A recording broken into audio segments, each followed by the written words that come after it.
Chapter 7. A Mad Tea Party. There was a table set out under a tree in front of the house, and the March Hare and the Hatter were having tea at it. A dormouse was sitting between them, fast asleep, and the other two were using it as a cushion, resting their elbows on it and talking over its head. Very uncomfortable for the dormouse, thought Alice. Only, as it's asleep, I suppose it doesn't mind. The table was a large one, but the three were all crowded together at one corner of it. No room! No room! They cried out when they saw Alice coming. There's plenty of room, said Alice indignantly, and she sat down in a large armchair at one end of the table. Have some wine, the March Hare said in an encouraging tone. Alice looked all round the table, but there was nothing on it but tea. I don't see any wine, she remarked. There isn't any, said the March Hare. Then it wasn't very civil of you to offer it, said Alice angrily. It wasn't very civil of you to sit down without being invited, said the March Hare. I didn't know it was your table, said Alice. It's late for a great many more than 3. Your hair wants cutting, said the Hatter. He had been looking at Alice for some time with great curiosity, and this was his first speech. You should learn not to make personal remarks, Alice said with some severity. It's very rude. The Hatter opened his eyes very wide on hearing this, but all he said was, Why is a raven like a writing desk? Come, we shall have some fun now, thought Alice. I'm glad they've begun asking riddles. I believe I can guess that, she added aloud. Do you mean that you think you can find out the answer to it? Said the March Hare. Exactly so, said Alice. Then you should say what you mean, the March Hare went on. I do, Alice hastily replied. At least I mean what I say. That's the same thing, you know. Not the same thing a bit, said the Hatter. Why, you might just as well say that I see what I eat is the same thing as I eat what I see. You might just as well say, added the March Hare, that I like what I get is the same thing as I get what I like. You might just as well say, added the Dormouse, who seemed to be talking in his sleep, that I breathe when I sleep is the same thing as I sleep when I breathe. It is the same thing with you, said the Hatter. And here the conversation dropped, and the party sat silent for a minute, while Alice thought over all she could remember about ravens and writing desks, which wasn't much. The Hatter was the first to break the silence. What day of the month is it? He said, turning to Alice. He had taken his watch out of his pocket and was looking at it uneasily, shaking it every now and then and holding it to his ear. Alice considered a little and said, The 4th. Oh, 2 days wrong, sighed the Hatter. I told you butter wouldn't suit the works, he added, looking angrily at the March Hare. It was the best butter, the March Hare meekly replied. Yes, but some crumbs must have got in as well, the Hatter grumbled. You shouldn't have put it in with a bread knife. The March Hare took the watch and looked at it gloomily.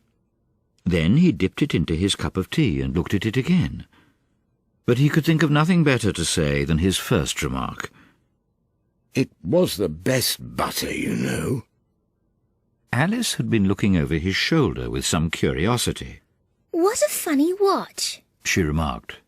It tells the day of the month and doesn't tell what o'clock it is. But why should it? Muttered the Hatter. Does your watch tell you what year it is?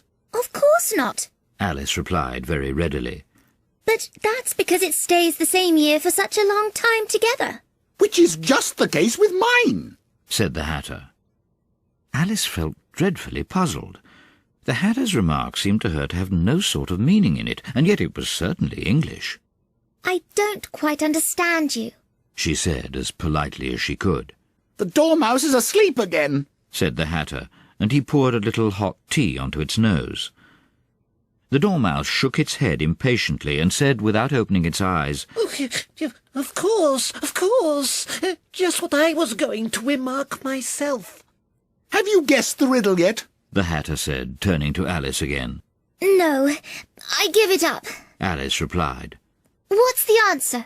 I haven't the slightest idea, said the Hatter. Nor I, said the March Hare. Alice sighed wearily.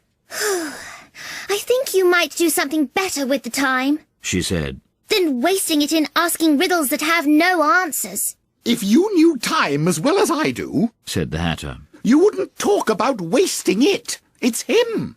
I don't know what you mean. said Alice. Of course you don't. The Hatter said, tossing his head contemptuously. I dare say you never even spoke to time. Perhaps not. Alice cautiously replied.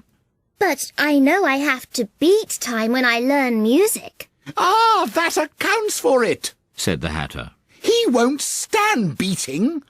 Now, if you only kept on good terms with him, he'd do almost anything you liked with the clock. For instance, suppose it were 9 o'clock in the morning, just time to begin lessons. You'd only have to whisper a hint to time, and round goes the clock in a twinkling. 1:30, time for dinner. I only wish it was, the March Hare said to itself in a whisper. That would be grand, certainly. Said Alice thoughtfully. But then, I shouldn't be hungry for it, you know. Not at first, perhaps, said the Hatter. but you could keep it to 1:30 as long as you liked. Is that the way you manage? Alice asked. The Hatter shook his head mournfully. Not I. He replied. We quarrelled last March. Just before he went mad, you know. Pointing with his teaspoon at the March Hare. It was at the great concert given by the Queen of Hearts, and I had to sing, "Twinkle, twinkle, little bat, how I wonder what you're at." You know the song, perhaps? I've heard something like it. Said Alice. It goes on, you know, The Hatter continued. in this way. Up above the world you fly, like a tea-tray in the sky. Twinkle, twinkle. Here the Dormouse shook itself and began singing in its sleep. Twinkle, twinkle, twinkle, twinkle. And went on so long that they had to pinch it to make it stop. Well, I'd hardly finished the first verse, Said the Hatter. when the Queen bawled out, "He's murdering the time! Off with his head!" Oh, how dreadfully savage! Exclaimed Alice. And ever since that, The Hatter went on in a mournful tone. he won't do a thing I ask. It's always 6 o'clock now. A bright idea came into Alice's head. Is that the reason so many tea things are put out here? She asked. Yes, that's it. Said the Hatter with a sigh. It's always tea time, and we've no time to wash the things between whiles. Then you keep moving round, I suppose. Said Alice. Exactly so, Said the Hatter. as the things get used up. But when you come to the beginning again? Alice ventured to ask. Suppose we change the subject. The March Hare interrupted, yawning. I'm getting tired of this. I vote the young lady tells us a story. Oh, I'm afraid I don't know one. Said Alice, rather alarmed at the proposal. Then the Dormouse shall. They both cried, Wake up, Dormouse! and they pinched it on both sides at once. The Dormouse slowly opened his eyes. I wasn't asleep. He said in a hoarse, feeble voice. I heard every word you fellows were saying.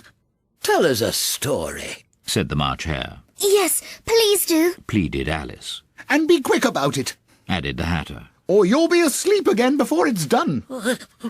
Once upon a time there were 3 little sisters, The Dormouse began in a great hurry. and their names were Elsie, Lacey, and Tilly, and they lived at the bottom of a well. What did they live on? Said Alice, who always took a great interest in questions of eating and drinking. They lived on treacle. Said the Dormouse after thinking a minute or two. They couldn't have done that, you know. Alice gently remarked. They'd have been ill. So they were. Said the Dormouse. Very ill. Alice tried a little to fancy to herself what such an extraordinary way of living would be like, but it puzzled her too much, so she went on. But why did they live at the bottom of a well? Take some more tea. the March Hare said to Alice very earnestly. I've had nothing yet. Alice replied in an offended tone. So I can't take more. You mean you can't take less? Said the Hatter. It's very easy to take more than nothing. Nobody asked your opinion, said Alice. Who's making personal remarks now? The Hatter asked triumphantly. Alice did not quite know what to say to this, so she helped herself to some tea and bread and butter, and then turned to the Dormouse and repeated her question. Why did they live at the bottom of a well? The Dormouse again took a minute or two to think about it, and then said, It was a treacle well. There's no such thing. Alice was beginning very angrily, but the Hatter and the March Hare went, Shh, shh. And the Dormouse sulkily remarked, If you can't be civil, you'd better finish the story for yourself. No, please go on. Alice said very humbly. I won't interrupt you again. I dare say there may be one. One indeed, said the Dormouse indignantly. However, he consented to go on. And so, these 3 little sisters, they were learning to draw, you know. What did they draw? Said Alice, quite forgetting her promise. Treacle, said the Dormouse, without considering at all this time. I want a clean cup, interrupted the Hatter. Let's all move one place on. He moved on as he spoke, and the Dormouse followed him. The March Hare moved into the Dormouse's place, and Alice, rather unwillingly, took the place of the March Hare.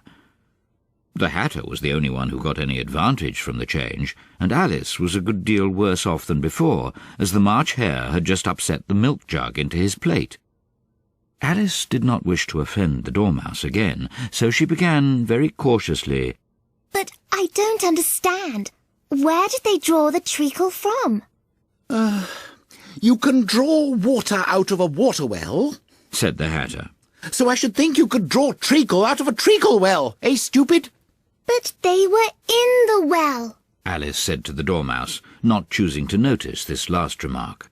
Of course they were, said the Dormouse. well in. This answer so confused poor Alice that she let the Dormouse go on for some time without interrupting it. They were learning to draw, The Dormouse went on, yawning and rubbing its eyes, for it was getting very sleepy. and they drew all manner of things. Everything that begins with an M. Why with an M? Said Alice. Why not? Said the March Hare. Alice was silent. The Dormouse had closed its eyes by this time and was going off into a doze, but on being pinched by the Hatter, it woke up again with a little shriek, and went on, That begins with an M, such as mousetraps, and the moon, and memory, and muchness. You know you say things are much of a muchness. Did you ever see such a thing as a drawing of a muchness? Really, now you ask me, said Alice, very much confused. I don't think... Then you shouldn't talk, said the Hatter. This piece of rudeness was more than Alice could bear. She got up in great disgust and walked off. The Dormouse fell asleep instantly, and neither of the others took the least notice of her going, though she looked back once or twice, half hoping that they would call after her. The last time she saw them, they were trying to put the Dormouse into the teapot. At any rate, I'll never go there again, said Alice as she picked her way through the wood. It's the stupidest tea party I ever was at in all my life. Just as she said this, she noticed that one of the trees had a door leading right into it. That's very curious. She thought. But everything's curious today. I think I may as well go in at once. And in she went. Once more she found herself in the long hall, and close to the little glass table. Now, I'll manage better this time, she said to herself, and began by taking the little golden key and unlocking the door that led into the garden. Then she set to work nibbling at the mushroom. She had kept a piece of it in her pocket, till she was about a foot high. Then she walked down the little passage, and then she found herself at last in the beautiful garden, among the bright flower beds and the cool fountains.